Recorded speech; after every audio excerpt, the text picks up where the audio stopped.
kanadalik yigit bilan tanishib qolganligim haqida aytib beraman. O'sha yigit meni qo'limni so'raganligi haqida aytib beraman. 21-yil edi. O'shanda endi o'qishga kelgan edim. 26 yosh edim o'sha vaqt, 21-yilda. Biznes o'qishga kelganman. 6 oymi 7 oy shunaqa o'qidim, ishladim, qiynaldim. Juda ham Kanada menga ham yoqdi, ham yoqmadi, chunki ham qiynalganman, ham maza qilganman-da. Kanada juda chiroyli davlat, yaxshi davlat. Где-то yozlarda o'zimga o'zim aytib boshladim. Birorta yigit bilan uchrashishni xohlayman, men ham birorta отношение xohlayman dedim. Bitta qog'oz oldimda yozdim. Men so'nggi o'g'loy biror kishi bilan tanishishni xohlayman, yaxshi yigit bilan tanishishni xohlayman. Xat yozdim, o'zimga o'zim xat yozdim-da. Keyin ishlasin dedim, o'qisin dedim. Keyin yo'q, o'qimasin, ishlasin dedim. Oilasi yaxshi bo'lsin dedim-da, yozdim. Chiroyli bola dedim, chiroyli yigit bo'lsin dedim, bo'yi uzun bo'lsin, chiroyli bola bo'lsin dedim. Chunki men o'sha narsaga arziyman dedim. Qizlar har doim o'zimizga o'zimiz aytishimiz kerak. Biz arziymiz. 2 hafta ham o'tmadi. Men o'sha vaqtda eng qiynalgan vaqtimda ishlayotgan edim, pizza joyida ishlayotgan edim. 3 ta bola keldi pizza joyiga yeyishga. Shunday kirib kelyapti. Bittadan pizza olyapti. Keyin pizzasini yeb qaytib chiqib ketyapti. Keyin bitta bola qaytib kelyapti-da, keyin menga aytdi: "Meni o'rtog'im dedi, bitta maykasini yo'qotib qo'ydi, mana shu yerda pizza joyida dedi, boya qolib ketibdi, topolmayapmiz" dedi. "Ha, men bilmayman, ko'rmadim" dedim. "Kim bo'lmasam dedi, nomerimni tashlab ketaman. Iltimos, menga agar topsangiz menga ayting" dedi. "Mayli" dedim. Где-то 2 kun o'tdi. Shundan telefon qistam qarasam, nomer turgan ekan. Men aytdim, "Telefon qilaymi, yo'qmi" dedim. Keyin где-то 2 kun o'tdi, keyin men yozdim: "Men seni o'rtog'ingning narsasini topolmadim, bilmayman" deb aytdim. Men uni narsasini qaraganim ham yo'q. Meni ishim yo'qmi? Uni o'rtog'ini narsasini qarashga umuman ishim yo'q edi. Keyin yana u bola menga nomerini berib ketayotgan vaqtda ko'zini qisib ketganda menga men o'yladim, prosta shuni deb o'ylaganman-da, mayli ko'zini qissin deb, o'zicha prosta ko'z og'riyaptimi deb o'ylaganman. Keyin men unga SMS yozganman: "Men seni o'rtog'ingni maykasini topolmadim" desam, keyin menga aytgan: "Mayli, hech qisi yo'q, birorta yaxshiroq joyga boraylik, olib boraman birorta chiroyli joyga" degan. Keyin men esa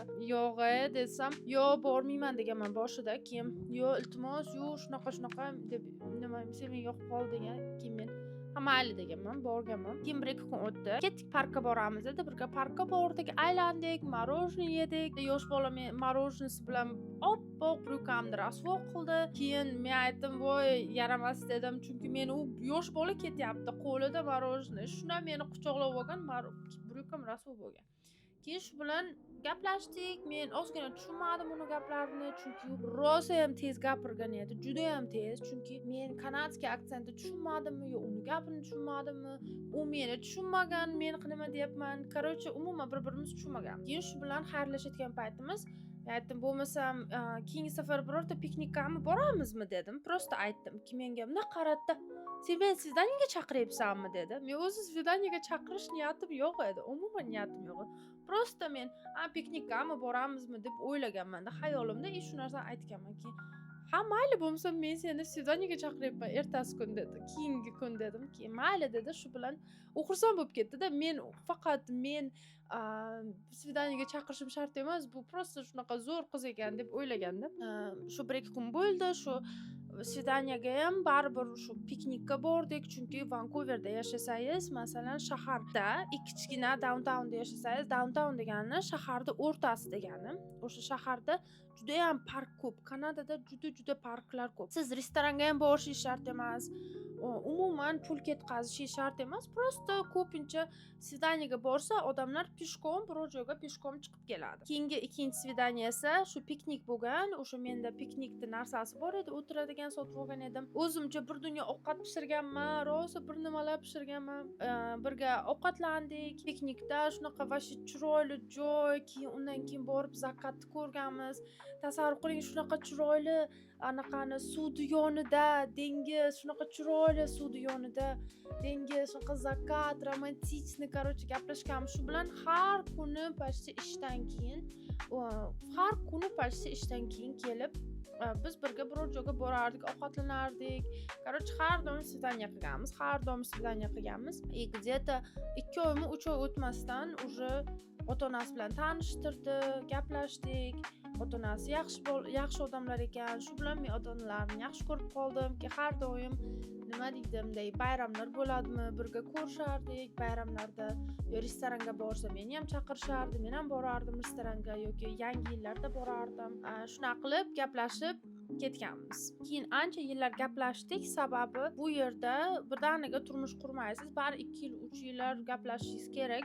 To'g'ri, ba'zilar birdan yarim yilda gaplashib birdaniga turmush qurib o'raveradi. Lekin men 24-yilda meni qo'limda so'ragan edi. Ikkalamiz Yaponiyaga borgan edik. Men o'qishimni bitirganimdan keyin senga sovg'a dedi-da, Yaponiyaga bilet sotib olgan. Yaponiya, Koreyaga bilet olgan. Keyin ikkalamiz Yaponiyaga borganimizda qo'lim so'radi. Men juda ham hayron qolganman. Bunday qilib qaror qolganman-da, "Ya" deganman-da, "Qanaqa qilib?" dedim. Men ham shu 29 yoshimda kimdir meni qo'limni so'radi. 29 yoshimda birinchi marta. Undan oldin hech qachon hayotimda hech kim qo'limni so'ramagan. Juda ham xursand bo'ldim, lekin hayron qoldim, chunki baribir bu narsa juda ham kutilmaganda bo'ldi.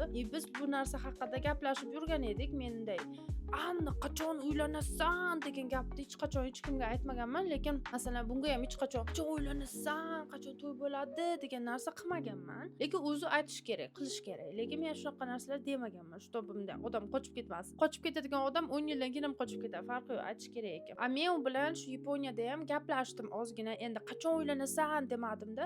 Men уже aytdim, mana men yaqinda masalan 30 ga kiraman. Baribir masalan men уже bilishim kerak. Meni odamimmi, odam emasmi? Shu narsalar gaplashdik-da, shunaqa gaplashganimda. Bo'lmasa men senga qo'ling so'ramasam nima? Men tashlab ketasanmi? Unday dedim. Men aytdim. Ha dedim. Iloji yo'q dedim. Bu hayot shunaqa bo'ladi. Keyin o'zi bu uzukni aytaymi, 6 oymi 7 oy oldin Yaponiyaga borishimizdan oldin o'zi yasatgan ekan. Ancha vaqt yasatgan, onasi bilan tanlagan, onasi unga aytgan, mana bu yaxshi bo'ladi, bu yomon bo'ladi, qizlar buni yaxshi ko'radi deb anaqa qilib tushuntirib aytgan. Shuning uchun uzukni menga yasatgan. Menga juda ham yoqadi uzugim. Rosa ham chiroyli uzuk mana. Videomda qaynonam ko'rsa yana uzugini maqtayapti deydi bu qiz deydi. Mayli, yana ko'rsataman. Так что bu endi qisqacha video bo'ldi. Agar shunga o'xshagan videolar, tarixlar, bir nima istoriyalar kerak bo'lsa, hayotimdan kommentariyada yozib qolding. Обязательно qaramang keyingi safar. Like qo'yishni unutmang.